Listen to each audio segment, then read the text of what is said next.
Hi there and welcome back to EducateAble. I am Namita Das, a child counselor, ABA therapist in training and a mom to a wonderfully neurodiverse son. And today we are talking about something we have all experienced in some form. Kids having meltdowns.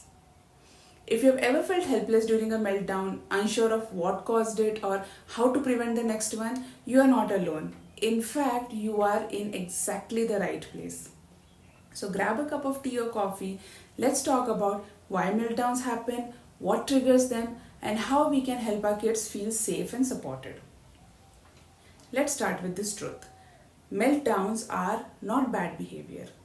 Let me say that again. Meltdowns are not bad behavior.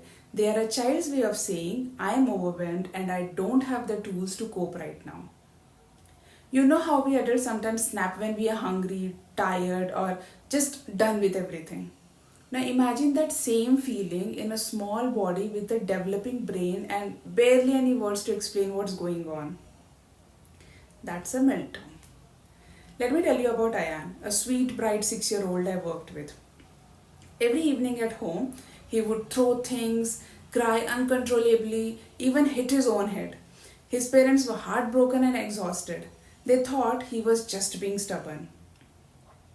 But when we tracked his day, we found something important.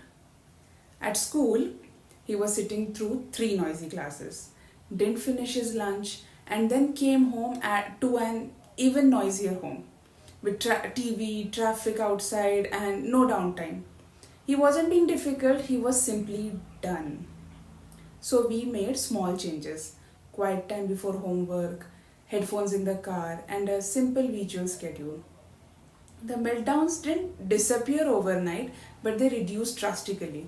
And his parents finally understood he wasn't fighting them, he was fighting overwhelm. So, what triggers a meltdown? Here are some common triggers you might notice.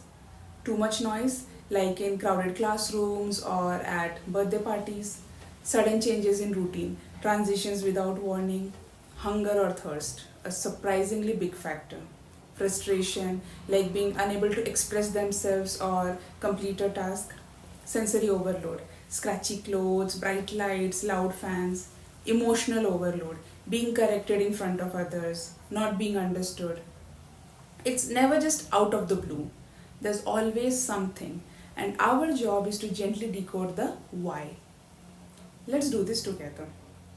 Imagine you are in a room with a loud buzzing sound, flickering lights, strong perfume in the air, you haven't eaten for 5 hours, and someone suddenly tells you to stand up and give a speech.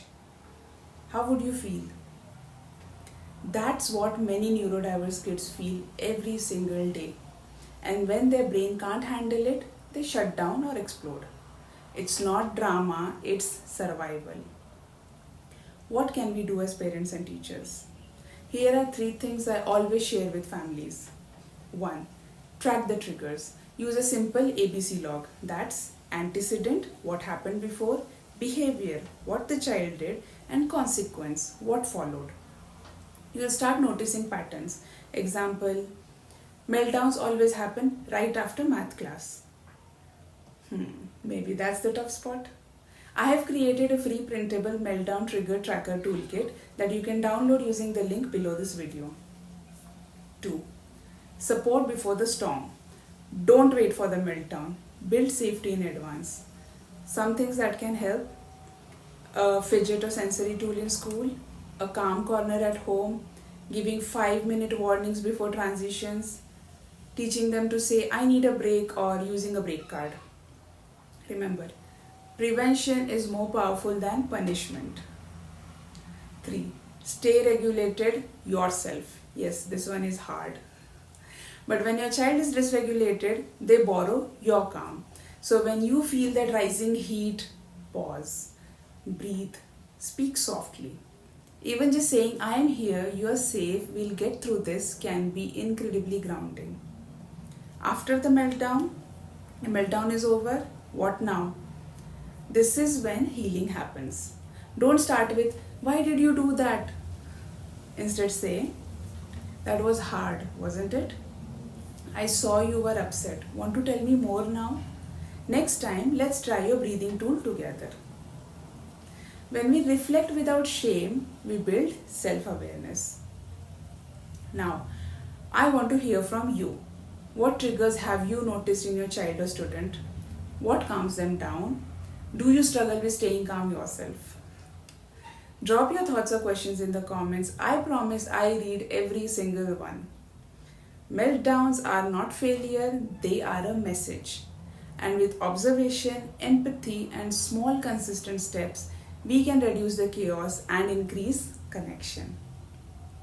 I have put together a downloadable Meltdown toolkit just for you with tracking sheets, calming strategies, and reflection prompts.